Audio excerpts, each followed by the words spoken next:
Hello and welcome to the Lee and the Jake Show. It is Wednesday, April 3rd. My name is Lisa Mecca. I'm joined by Jacob Unger and Jacob Rothberg. Coming up, I give my take on why it's time for the Rangers to part ways with Henrik Lundqvist if they can. Later, Jacob Unger will talk about the Yankees and all of their injuries. While Jacob Rothberg will talk about former Packers head coach Mike McCarthy. But first, let's talk about baseball. Bryce Harper returned to Washington last night where he faced a chorus of boos from fans. Harper had 3 hits, including a home run in his return in what would result in an 8-2 Phillies win. Do you think the fans' boos were warranted, or do you think he deserved more respect from the Nats fans? I'm going to be honest, the Washington Nationals were a completely classless organization before he got there. He lit the whole city up. He made sure that the fans had something to watch, and he made baseball relevant. I understand he went to a division rival, but it doesn't really matter. He's looking out for his family. I don't know if you saw the interview. He wanted to play somewhere for 13 years and have a devotion to his city. So I don't think he really cares about the baseball side of things, but I think he took care of what he needed to take care of, and I think the fans are completely out of line for booing him. What do you think of Jay? I mean, it's baseball. When your hometown hero, Bryce Harper, was drafted as a first overall pick by the Nationals, and he spent the beginning part of his career there. So it's baseball. I would have been shocked if they didn't boo him for taking off to go somewhere else. So that's part of why we love sports. Why players leaving always brings so much attention and excitement to the game, because when they come back to see their old team, it's always an exciting one, and they never get a warm welcome. So it certainly won't be the last time that these two teams meet. I think Bryce Harper. I think what Bryce Harper, went wrong was obviously, you have all the right to sign with whoever you want, but you sign with the division rival, you're gonna meet each other 18 times a season.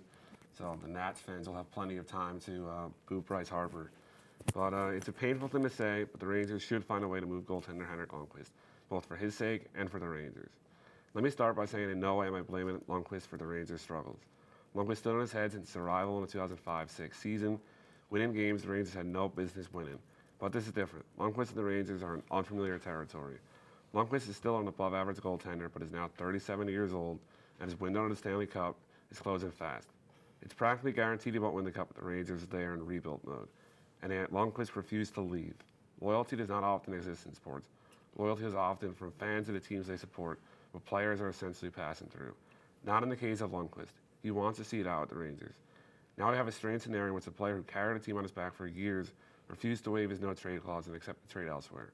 Forget about what Lundqvist has done and think about a 37-year-old goalie making $8.5 million a year in a cap-space sport, which the Rangers currently sit 26 out of 31 teams. The Rangers are trying to find a heir to the Lundqvist throne.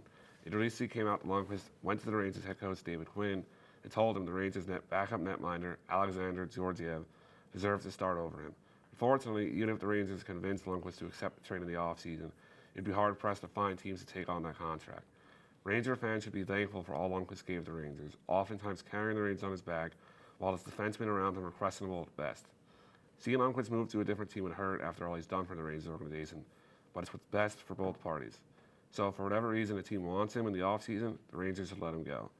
That's it for my take. Now Jacob Unger shares his thoughts on the countless amount of injured Yankees.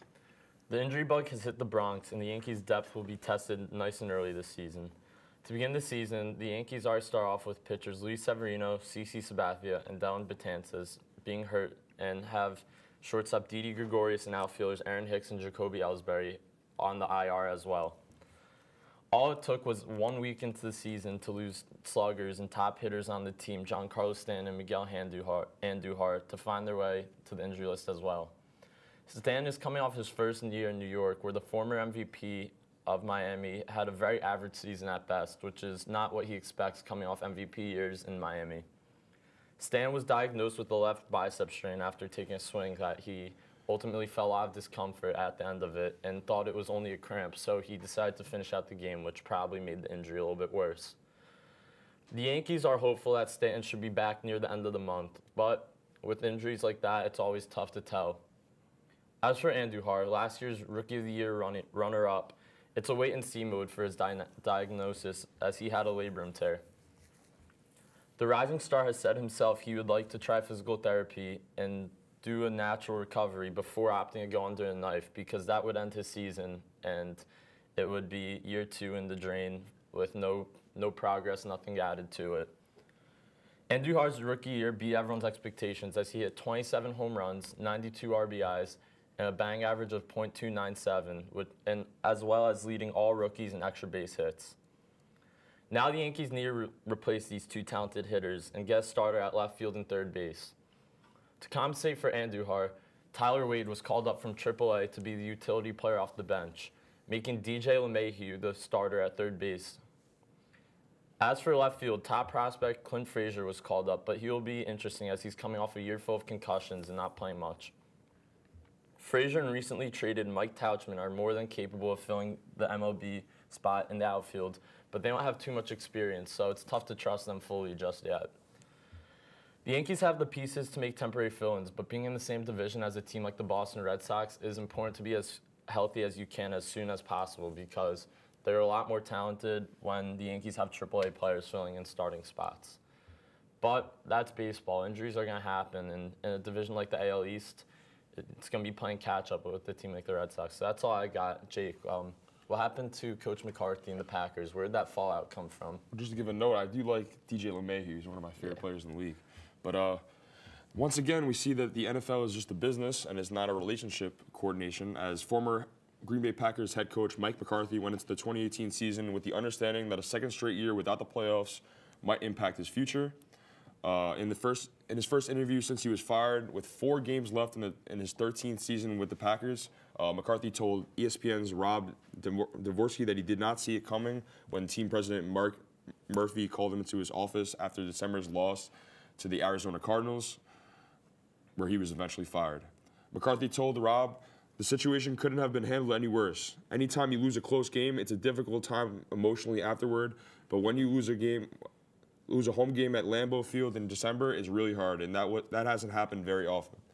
I have to say, Jacob, getting fired right after a game, right after he did so much for that team, the relationship that he has with Aaron Rodgers, I know that everyone is not in their prime right now. I know that everyone is kind of evolving out of their main prime when they were doing work in the playoffs. You got Aaron Rodgers, basically the only healthy piece there. What do you think of this? It's kind of like the same thing as if you saw Isaiah Thomas. He played for his brother that died. He goes up there, he sacrifices himself, and then he gets a call from the owner. He's traded. So sports is a business, but what do you believe about this when it's disrespectful and it's handled the wrong way? I mean, Mike McCarthy's always been known to be a class act in the NFL, a good coach, and he's won Green Bay some Super Bowls with Aaron Rodgers. So doing it after a close loss like that, I don't think it's fair to do that to a guy that's done a lot for your organization, that's developed a franchise QB, that's won you Super Bowls. I mean, yeah, it's a business, and he should have gotten fired for his performances and what he's done lately, but I think they could have chosen a little bit better of a time to give him the call out of respect. What about you, Lee? You thought the move was disrespectful? Yeah, I agree. I thought it was disrespectful. I mean, for all he's done for the team. I know he has recent struggles, but I think he deserved a better, way to get, fired or get sent off. Well, the way I believe is, I think that if a player is a valuable asset and the team needs to move him, you can move him. But I have a real problem when it's the coach that puts his blood, sweat, and tears into the team. He really drills that message that he wants to get around. One thing leads to another. Player messes up, his job is in jeopardy. I think that the coach's job needs to be held more accountable, and I think that the teams must really shift it as a relationship rather than a business, because you really want, obviously, like you have in Green Bay, Bill Belichick's been there for years, so obviously it works if you can just coordinate it right with the owners and everyone that's working under him. So as we have previously said, the NFL is a business. While long-term success is rewarded, one losing season could potentially destroy your tenure with any organization, as the fans essentially call for your head. So that has been it. It was nice talking to you guys. It has been Jake and the Lee, 2 Jakes and the Lee, and we are out.